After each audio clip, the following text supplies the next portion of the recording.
come at SuDS from a slightly different angle from my position, having been an educator for many years, so a teacher working in schools for more than 15 years, and as you said, a master's in environmental education. So that's where my passion lies, and that's really what I want to talk about today, is just how thinking about the future of SuDS, and how hopefully in, say, 15 years to 20 years' time, when the people that I'm teaching are in a room like this, how they might have a different attitude to SuDS than what the current generation has. And that's what really inspires me to get involved with children in terms of environmental issues and things like that. And I just really want to highlight the benefits of getting SuDS within the public domain, and that this is one of the ways of going about doing it is through the education program. So that's what I'm going to talk about most of all. So as it says there, I'm going to be talking about utilizing organizational strengths when we're working in partnership with other organizations, because so many projects do bring different organizations together and they work in partnerships. And I think it's really important to think about why you're doing that. I think a lot of it stems out of, and I think I would be honest a bit about this one, I think the council probably came to us thinking you can access slightly different pots of funding than what we can access, and so we want to have you on board. But I think at the outset of this, we were like, very clear about why we wanted to be on board and what we could bring to the project and how that would make our project unique, because I think it is quite unique in the ways that I'm going to outline within this presentation. So as I say, that's the starting point when you're getting together and you're working in a partnership with an organization. Think about what strengths the different organizations bring. And the project that we're working on is a project with Sutton Council. So our project is targeting, it's called the SuDS in Sutton Schools project. And we're targeting a specific area. It's called the Hackbridge area, and we're trying to address the flood risk within that area. It was instigated by the flood risk officer of Sutton Council, and they invited us to get on board.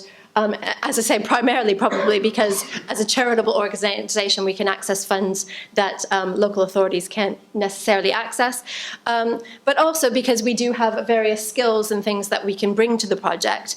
And I think primarily what we as an organization, and it's different, I know we have other Rivers Trusts talking here this evening. Rivers Trusts are very unique organizations, so there isn't a definition of a there isn't a standardized Rivers Trust. They can be a couple of people working in a barn, or more than 50 employees working in large offices. So it can range significantly. Our Rivers Trust in particular, we started out as the Wandle Trust, and we've become quite well known within the southwest London area as the Wandle Trust. Did a lot of work on the River Wandle, and then gradually expanded to rivers with close proximity and further rivers as well, to the point where we cover all the way from Kent to Reading, really, minus Thames 21 area. So minus the sort of central London. So we're doing quite a large area now, but this particular project was focused in our heartland territory, which is around the Wandle in Sutton. And really, because we had been working in that area for so long, we already had well-established relationships with local schools. And we already had, so we run a river education program, and that's what the far picture is there, is our river education program has been running in the area, and so we already had some links with the schools, and also experience in delivering education to primarily primary school audiences. But yeah, some secondary schools as well. So we already had that experience.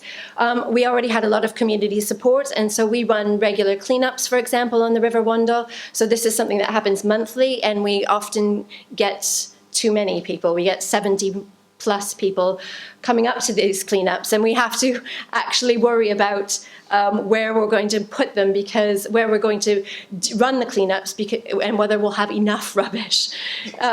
Because, obviously if we're visiting the same site over and over, enough rubbish doesn't develop in that time, so we have to space them out and move, and we want to roll this out to some of our other rivers. But yeah, we're a bit worried about having enough rubbish and too much enthusiasm. So it's been brilliant. So we have this community support as the Wandle Trust. We had that. We have the experience in engaging schools, and we also do a lot of physical delivery as well. So we had some of those physical delivery skills that perhaps the flood risk officer, who had an engineering background, you know, who was more used to designing things on paper than actually delivering things. These are the things that our particular organisation brought to the project. And so we were very clear that that's what we would bring, and that's how we would offer our expertise. And so my role within the project is the Education and Community Outreach Officer, and that's primarily what I've been focusing on. So this project is actually managed within the council, and I deliver the education and outreach activities. And I am, you know, and I'm delivering this. I'm long-term committed to the project, which means we're constantly looking for education and outreach opportunities and taking advantage of them. I'm in a position to take advantage of those opportunities as they arrive. And really, what we've used this project to do is to trial lots of different things, and to see what works, and to really come up with an education program or outreach opportunities that we would then take forward and continue to develop as we deliver SuDS. And I would argue that these should always go side by side with SuDS delivery on the ground. As John has already said and talked about how the importance of getting community backing, this is a great way to do it. And that was part of what we did as well, was getting community support, getting community input, and that really is key. So. Yeah, so why is education and engagement so important? This is, as I was saying at the start of the presentation, this is why I'm so passionate about it. I mean, the reason that we want to do education and outreach is so that, first of all, so that the public starts to recognise that there is a need for SuDS, and starts to recognise, you know, the problems that paving over everything is causing with our drainage systems. Secondly, we want the community that we're serving to be supportive of the project. So, you know, we want to make sure that they're on board and that we're not raising any heckles as far as implementing the project. The third thing is as well, we want the schools in particular to take ownership of the SuDS. So rather than just, oh yeah, come in, do whatever you want, and then go. We want them to be involved and engaged with what we're doing, so that when we leave, they will take on the maintenance, for example, but they will also utilize what has been there, and they will promote it not only within the existing community, but in the years to come, so that it will continue to be valued. And then we also want to, I mean, schools are ideally situated as the hub of various communities. They are one of the few spaces that bring together, where it's one of the few places where I feel I go to, and I'm not always preaching to the converted. Because so many of the times we go out to these sorts of conferences, or even when I have stalls at, say, environmental fairs and things like that, everyone is generally on board with the fact that paving things over is bad and it will have negative consequences. But in schools, it's a community full of people from all sorts of backgrounds who often don't have the time of day for environmental issues, and you're able to tap into that community, which is brilliant. So schools are the hub of the community. They bring back together all these people from all different backgrounds, and hopefully you can tap into them and get them to start considering to also install SuDS at home, whether it's little planters. And I think we sometimes underestimate the potential of you know, householders getting involved in this whole thing and compounding the impact that your project can have. So that's the other thing, is just home installation of SuDS is another thing that you can start to inspire. And finally, the main thing is, and what I was saying at the start as well, is we just want SuDS to be put on the public agenda, because at the moment, not enough people know about it. And you know, even a few years ago, I was unfamiliar with SuDS. I've been part of the SuDS in Schools project now for 2 years. I was aware of SuDS a little bit before that, but prior to that, you know, if you said sustainable drainage systems to me, it wouldn't really have piqued my interest. But we want people to start to get excited about it. And various activities that I've done within schools is trying to do exactly that. So you can imagine if I go into schools and I say, I start off my assemblies or however I introduce myself and say, hello, I'm Charlene Duncan. I am from the Southeast Rivers Trust and I am the Education and Community Outreach Officer for a project called the SuDS Sustainable Drainage Systems in Sutton's schools. I mean, they've fallen asleep before I've even finished my sentence, especially I'm talking to 6-year-olds, you know, and younger sometimes. But I have found ways to engage children as young as that. There are lots of things that you can do to get them on board and to get them to understand the basic. It's actually the principles of SuDS are pretty basic, and they can all get to grips with them fairly quickly. So that's one of the things I do. So the main bit is assemblies and lessons. I go into various schools, introduce the whole school, and that's lovely, being able to introduce a whole school to the fact that you're going to get SuDS, and why are you going to get SuDS? Let's see if you can all get on board with this idea, and that's one way of starting out the project. And then you can see there, for example, the middle photo there. I often get them, and I'm sure you'll hear in other presentations as well, throwing water about and playing with water. Kids love it, and it gets them engaged. And so the middle one there is talking about if the funnel is the drain, it can cope with a small amount of water going into it, and we get them to then take the cap off the water bottle, turn it upside down, and really give it a squeeze over the funnel and watch how it overflows. And that's the idea of just getting the sense of, you know, so many people think if I don't live near a river, I'm not at risk of flooding. And getting that idea of actually how many of us live near drains, and just raising awareness of drains, and you get them coming back going, oh yeah, I saw loads of drains, there is one right outside my house. And just making sure of the fact that it's drains that are going to overflow and back up, and they're the thing that's causing the risk when we're thinking of the surface water flooding. So those are the key things. And this one on the end, this is one of my most popular activities. So they get various little trays and boxes, and I've used lots of different, I like to use lots of recycled resources when I do my lessons as well. And it's lovely if you can do it outside, especially if you have enough time with the children where they can gather their own resources.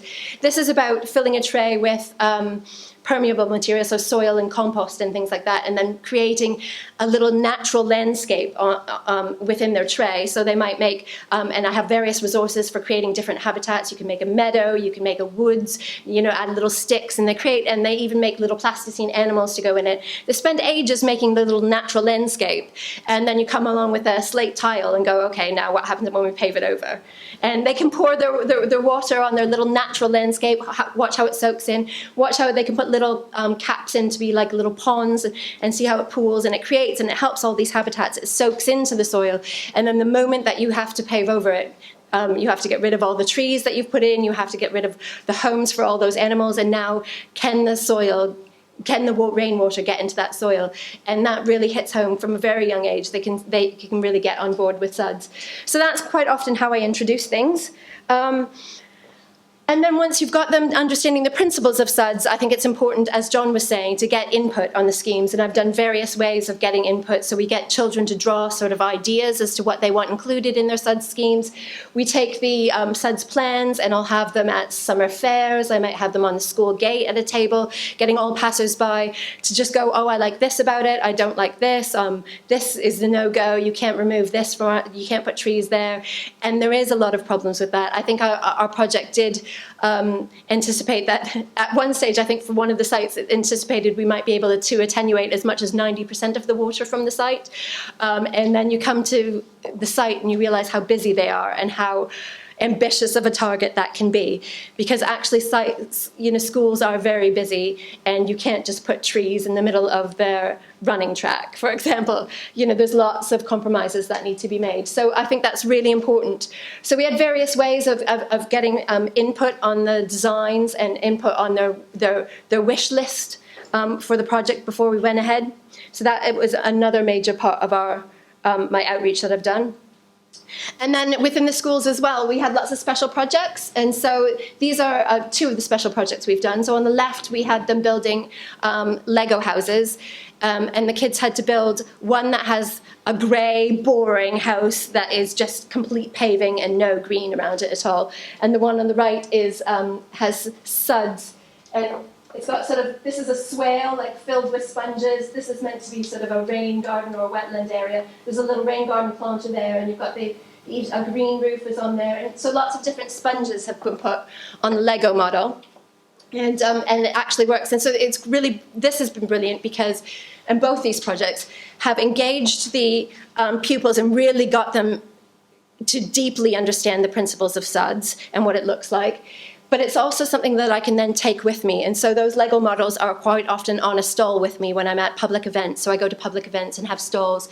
And you get kids coming up, and I have to say, it's brilliant. If you've got Lego on your stall, kids will come over, and the kids will stay playing with it for ages while you can talk to their parents.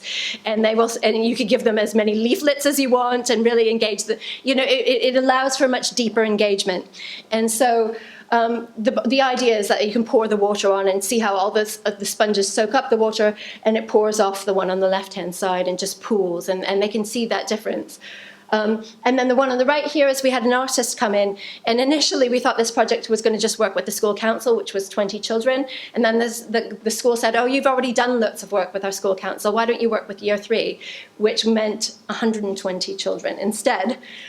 So we managed to engage 120 children in making a SuDS animation, and I won't show that now because I know what the glitches are with links, but we might show it later at the end, or else you can go on YouTube. If you search SuDS Not Floods on YouTube, it will be the first video that comes up. Slightly longer than maybe what we wanted because we did try to include artwork from every pupil who was involved. And it just goes to show it was completely scripted by the children involved.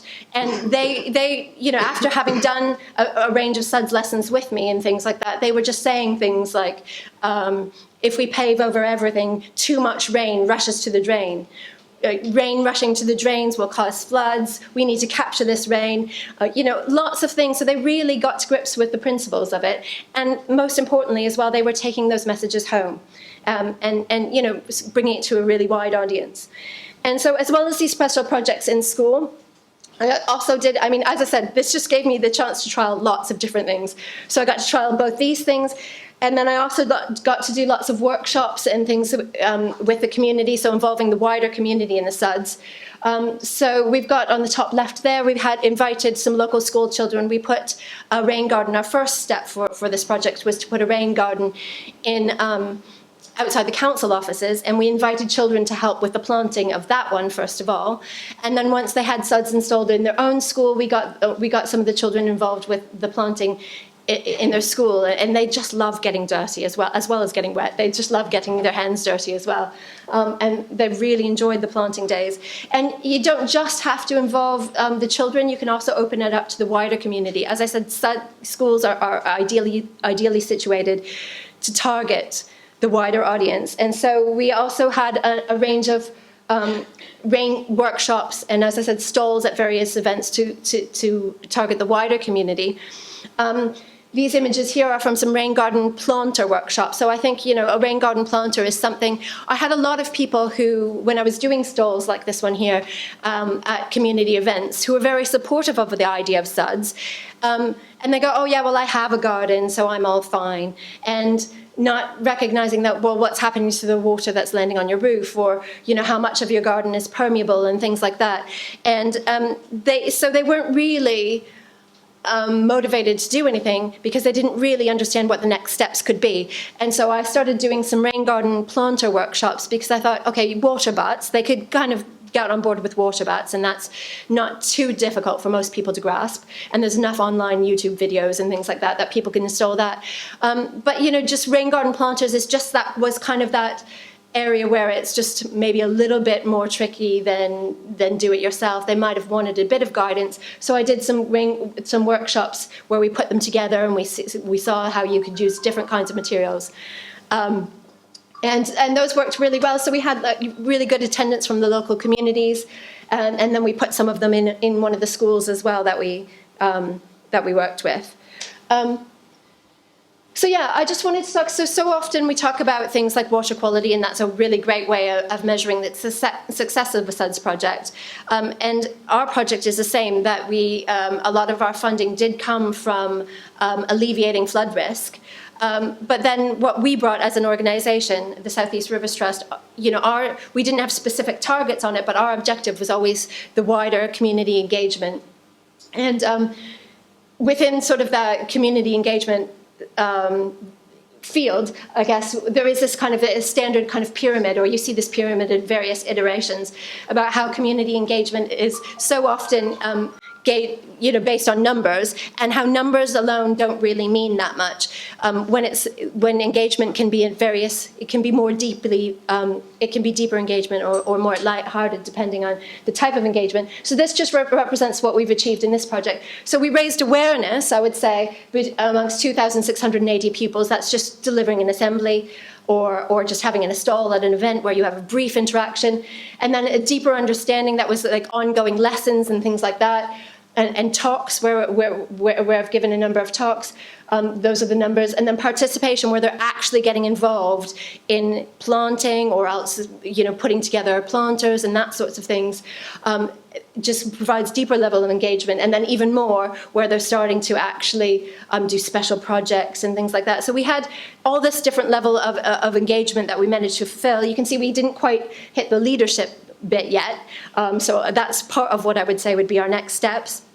But yeah, I think we need to be starting to think in these terms as well, in terms of engaging the public, if we want it to become part of the public realm. So I would say for the missed opportunities, we haven't yet used our delivery skills. So I've talked a lot about our education and community engagement skills, but the South East Rivers Trust, we haven't used our delivery skills, and that's one of the things that we want to do in the next steps for the projects. I found that we were a little bit, one of the barriers of the project has been bound by framework contractors and council procurement, and I think, going forward, that we want to try to utilise the South East Rivers Trust to avoid having to use big framework contractors who are quite often used to hard landscaping and don't always have the finesse. And that's one of the things we would think about doing differently going forward. And dividing some of the schemes. So instead of looking at, we've been looking at delivering in 7 schools and offering contracts out at 3 or 4 schools at a time. We'd probably break those in future. If we were to run it as a charitable trust, we would probably break it into smaller projects, get smaller contractors on board, and you have a better chance of keeping control of quality control and that sort of thing, I think, is important. And so that's how we would proceed going forward. So yeah, I think just to go back to what I was saying at the beginning, those were our strengths: the education, the community engagement, and that's how we capitalized on them. I think find partners, because partnerships work really well in terms of delivering SuDS projects. And at the start, when you start working with them, identify what their strengths are and what they hope to achieve, and you will have a successful project. Thank you.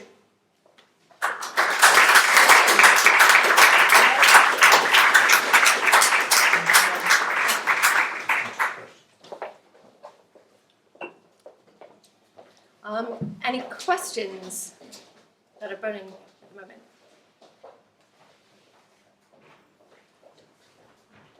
I'm Susie House from the SuDS Project in Brighton. I was just going to ask you a little bit about funding and where partnership funding comes in, and how you're able to apply for additional funding, and also basically just about funding. Yeah, so the biggest part of our funding came from the South East Rivers Trust. And I have, hands up, most of the funding came from the council. The EA and grant and aid funding and that sort of thing is all the stuff that the council could apply for. The EA also had something called the NFM Community Fund. I'm not sure that they're going to, it's not going to remain in its same iteration, I don't think, going forward, but hopefully they'll have something similar to replace it. So it's exactly that, the community fund. It allows you to focus less on those flood relief benefits and just those figures, and think more widely about community engagement. So that was one. There was also ones around, so the Thames Restoration Fund was one of the other ones that we managed to get some funding from. But as John was saying as well, there's the Greener City Fund, and there's various things like that you can also get funding from. We've found various pots through groundwork as well. There's some pots on there that we managed to get small pots for different aspects of the project. And what would a typical project cost? I would argue that there's not a typical project.